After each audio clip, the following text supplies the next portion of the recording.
Она будоражит воображение, таинственно и многообразно, украдкой подсматривая за тобой и всем миром. Находится на ведущих позициях современной индустрии с богатейшей культурой, философией и историей. Многие слышали о ней лишь по книгам и фильмам. Она мудра, как Будда, нежна и прекрасна, как алый цветок. Я покажу вам места, где там зародился буддизм. Более сотни буддийских храмов, мегасовременные города, поезда и красивые девушки. Страна, которая на протяжении всей своей истории ни разу не была колонизирована, а открыта для внешнего мира только в XIX веке. Здравствуй, страна восходящего солнца, Япония!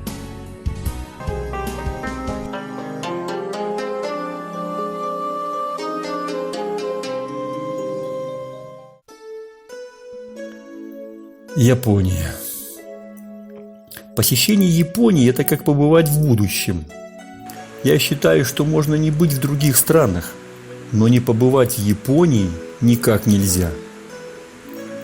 Там меняется восприятие мира. Там, среди всей этой культуры и традиций, ты словно превращаешься в другого человека. Начинаешь по-другому видеть, изменяется твой уровень фотографа и личности в целом. В этой стране восходящего солнца интересно все. Люди, здания, дороги, горы, храмы и дворцы.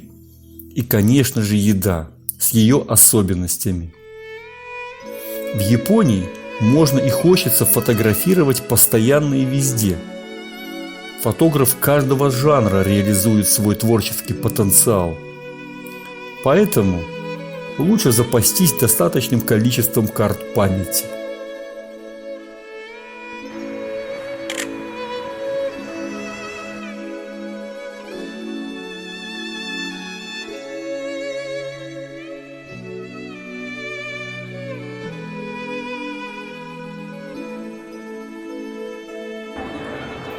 Есть такое выражение: все дороги ведут в Рим. Все дороги в Японии через воздушное сообщение ведут в Токио. Два международных аэропорта Нарита и Ханеда ежегодно обслуживают около 62 миллионов пассажиров. Каких-то 9 часов перелета, и мы на месте. Кстати, если лететь японской авиакомпанией JAL, как только оказываешься на борту самолета, даже в аэропорту другого государства, сразу возникает ощущение, что ты уже в Японии. Атмосфера такая. Токио – это просто невероятный по своим технологиям город. Впечатляют его масштабы. Считается, что Токио – самый населенный город в мире.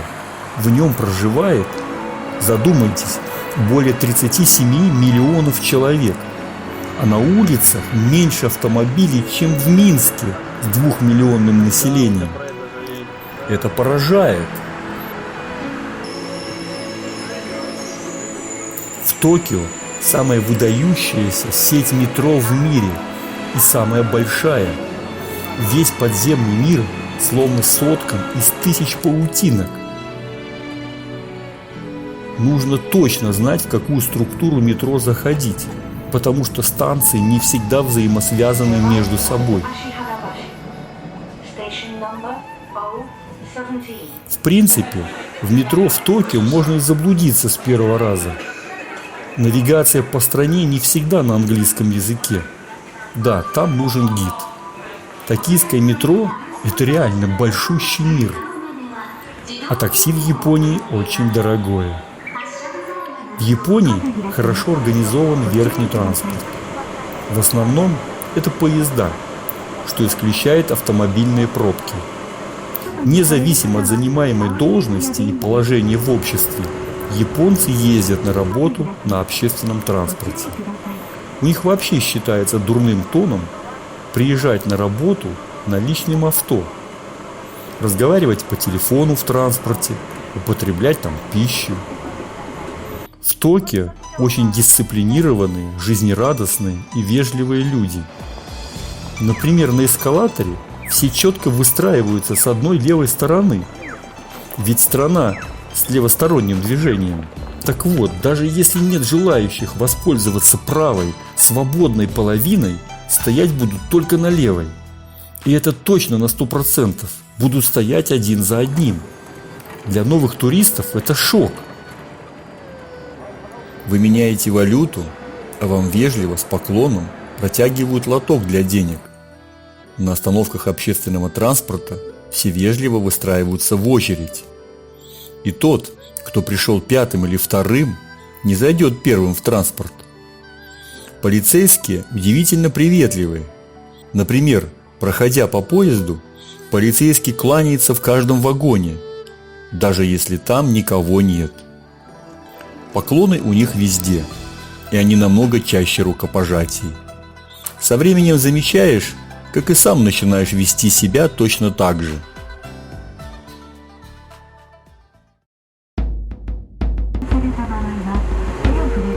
Перемещение по оживленному городу напоминает компьютерную игру по миру будущего. Особенно это чувствуется в поезде. Без машиниста с одной рельсы. Занимаешь места спереди и наслаждаешься другой реальностью, направляясь к мусорному острову. Да-да, именно мусорному. Японцы построили остров из мусорных отходов. Адайба называется. И сейчас это красивая современная туристическая зона с фантастическими сооружениями. Там же находится одна из верхних просмотровых точек Токио. Все очень точно, красиво и эстетично. Адайба – прекрасное место для фотографа, любителя современной архитектуры.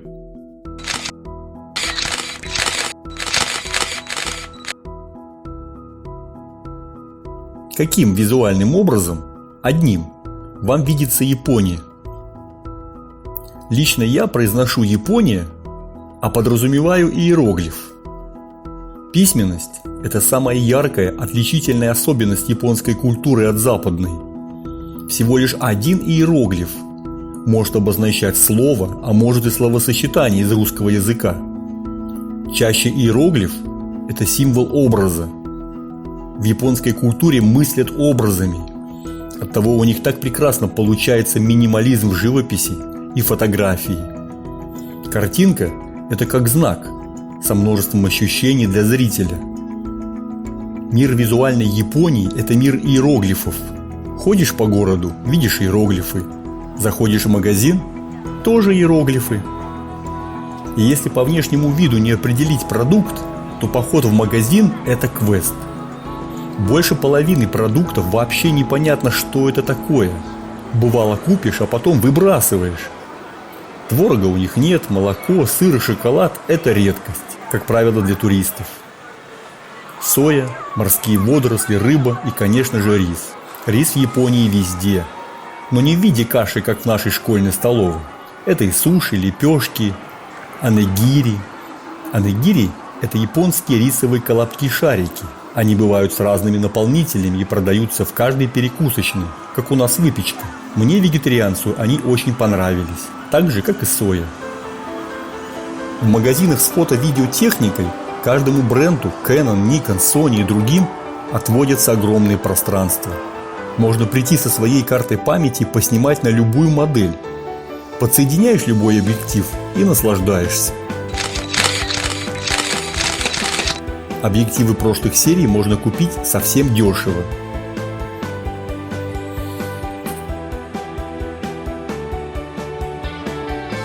В Токио несколько высотных обзорных площадок. Самая высокая и популярная – это Tokyo Sky 3.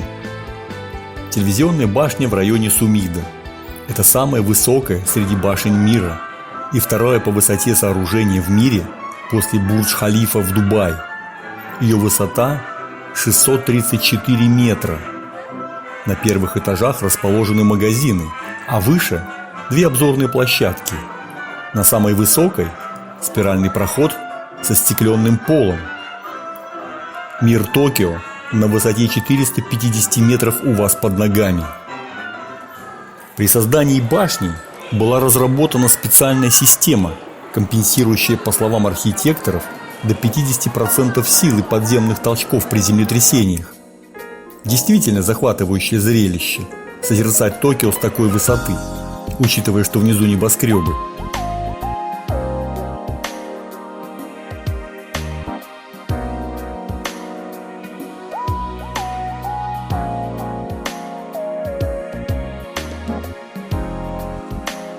Неудобство для фотографа – это отражение стекла и света в темное время. В таком случае желательно вплотную подставить объектив.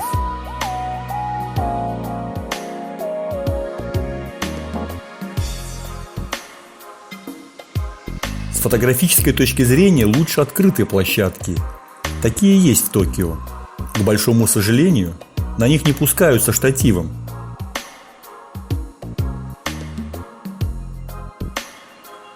Не разрешили ручку стабилизации пронести.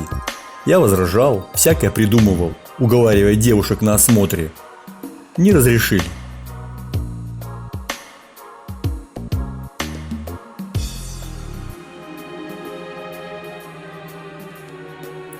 Фотографии получились хорошие.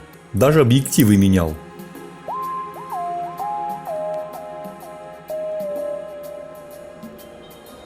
Насколько все зажато в городе. Футбольный стадион на мосту между автострадами. В общем, крупные города Японии – это дом над и под домом. Квартирки маленькие, особенно ванные комнаты. Не лечь. Ценность пространства велика. Этакий многоуровневый мир с ландшафтами искусственной природы на верхних этажах. Да, у японцев природа носит философский аспект. Самое интересное и мое любимое о Токио я оставил напоследок. Мы еще вернемся в самый населенный город мира.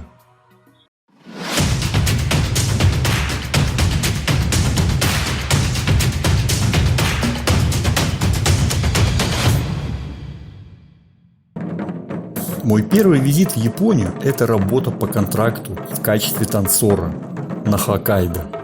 Это случилось на стыке веков. Можно так сказать, что я встречал новый 21 век в стране восходящего солнца. Работать с японцами приятно, но трудно. Они точны, аккуратны и пунктуальны, но не могут принять точку зрения, отличной от своей. Как зрители японцы вежливы, хорошо аплодируют. Не помню случая, чтобы они сказали, что им что-то не понравилось. Вообще они стараются избегать слова «нет». Таковы их традиции. В Японии можно путешествовать везде, но важно составить план и знать свои предпочтения. Охватить все за одну и даже 3 поездки точно не получится.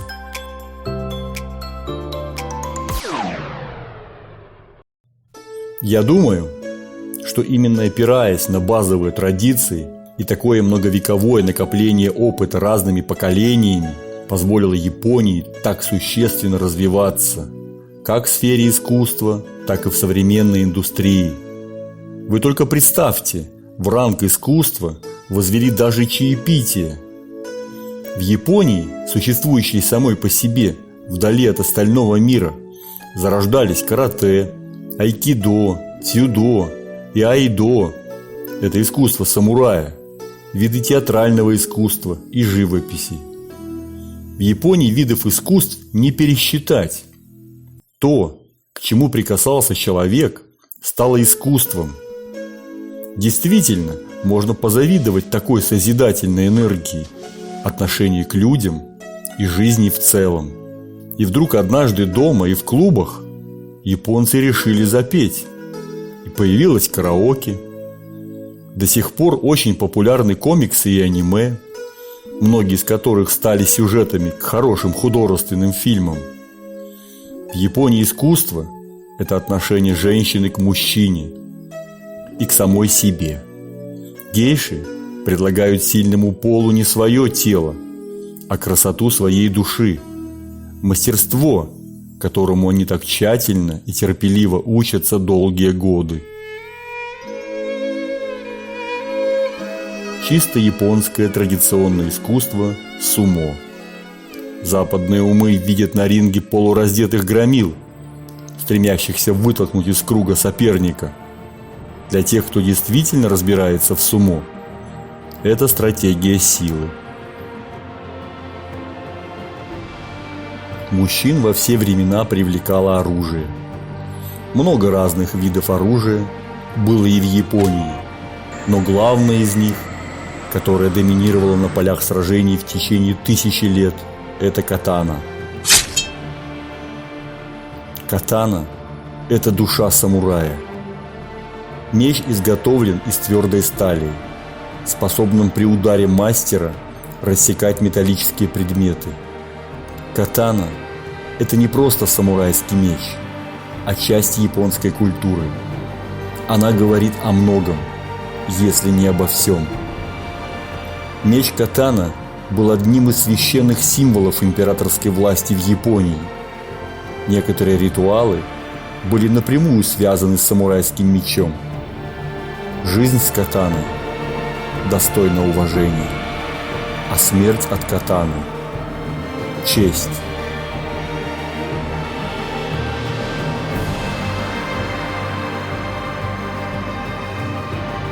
Говорят, что нет в мире другого оружия, которому приписывают наличие собственного духа. Хорошая, не сувенирная катана изготавливается в течение нескольких месяцев. В процессе обучения она учит воина дисциплине и мастерству, а в сражении укрепляет веру и силу. Воин сливается воедино с катаной, а на острие лезвия сосредоточены чувства и опыт.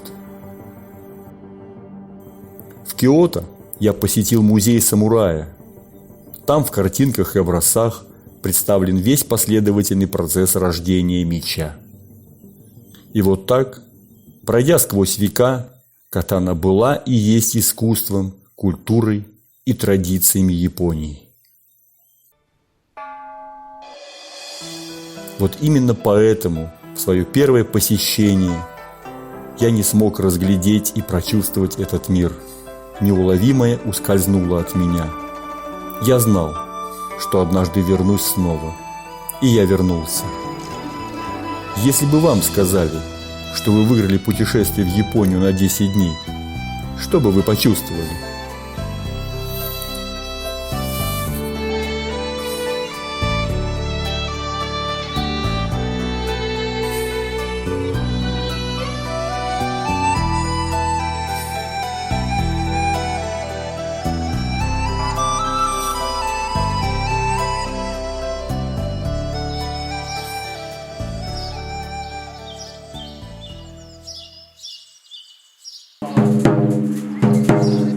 Священная гора Каясан – одно из моих любимейших мест в Японии. Считается, что там на высоте 800 метров зародился буддизм. Во всяком случае, так говорит история. Вернувшись из Китая, пройдя обучение, постигая свой путь и уходя от преследователей, монах Кукай основал первый буддийский храм в этом месте в 819 году. Он практиковал дзен-медитацию. Год за годом количество учеников и храмов увеличивалось, а те, в свою очередь, распространяли дзен-буддизм по всей Японии.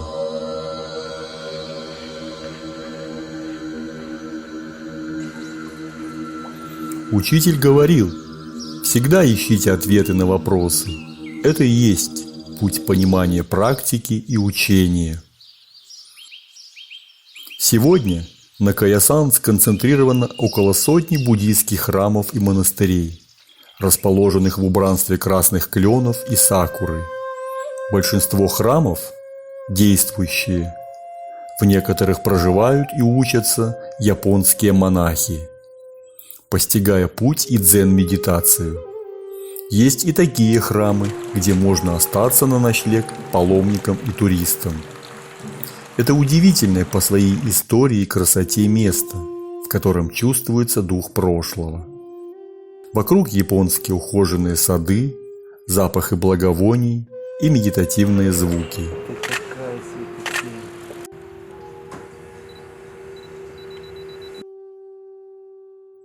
Примечательно, но раньше в эти места не пускали женщин. Вот такие крыши у храма – это отличительная особенность от крыш китайских храмов. Форма напоминает шлем самурая. Утренняя молитва в одном из храмов.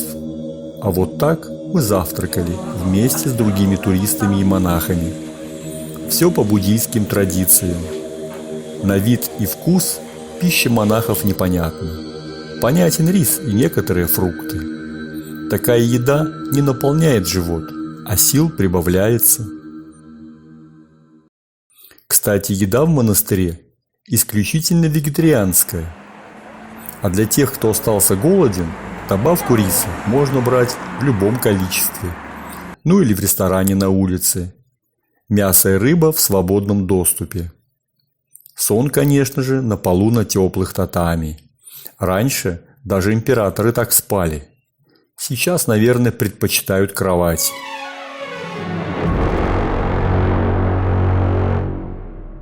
Есть на Каясан еще одно мистическое и фантастическое место. Кладбище Акуноин. Это кладбище считается священным местом для японцев и включено в список всемирного наследия ЮНЕСКО. Его называют самым большим кладбищем Японии. Под сенью 50-метровых кедров находится более 200 тысяч могил буддийских монахов. Также там воздвигнут мавзолей в честь учителя-монаха Кукай, который не умер, согласно легенде, а пребывает в вечной медитации. Множество аллей, высоких толстых деревьев, каменных плит и статуй, покрытых мхом. Это совершенно отдельный мистический мир зеленого цвета, такой контраст от красных кленов. А какая там утренняя тишина и воздух! Ух!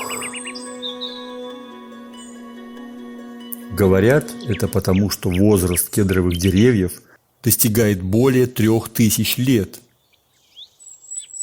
Чтобы подняться на Каясан и прикоснуться к культуре буддизма, нужно сделать несколько пересадок на поезде, а напоследок на канатном поезде. Прям паломничество. Сегодня в этих местах снимают прекрасные художественные фильмы.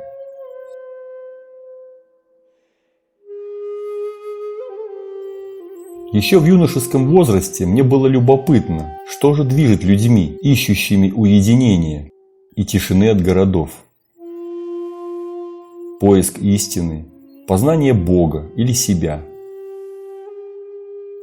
С какой целью люди посещают сегодня Каясан? Это прикосновение к культуре, которая сформировала такую удивительную страну с бесконечным количеством тайн и загадок. Так или иначе, человек находит мир в своем сердце и душе. На это просто нужно время. Да, в Японии далеко не одно место, где зарождалась нация. Мы продолжим свой путь в следующем фильме, второй части, по священным местам с хорошим видеорядом и фотографиями. Нас ждет культурная столица Японии – Киото, бамбуковый лес Сигана, дети, пагода. Вернемся в динамику жизни Токио.